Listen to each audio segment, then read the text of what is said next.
आज आम बनैया माछ तरकारी। देन मो मसला पाई रसुण अदा पिज रखी काटिकी बाटिदेली। एपटे बो माछ भाजीदेला। देन मो कड़े किसी तेल पकईकी आलू फ्राए करदेली। से तेल आउ किसी तेल आड कली किसी चीनी तेजपत्र और पिज पकईकी कसेली।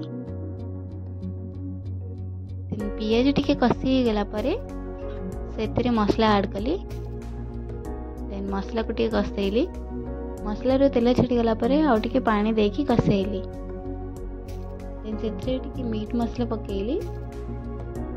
मीट मसला कसेगला टमाटो कसेगला फ्राए करके रखिथिबा आलू पकेबा। देन जेतिकी क्वांटिटी रो पानी दरकार सेतिकी पानी पकेकी फुटेबा।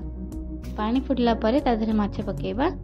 देन किछि लूण हेगला माछ तरकारी। देन मु बस पड़िली खाइबा पाई। बहुत टेस्टी हेतिला। Thank you.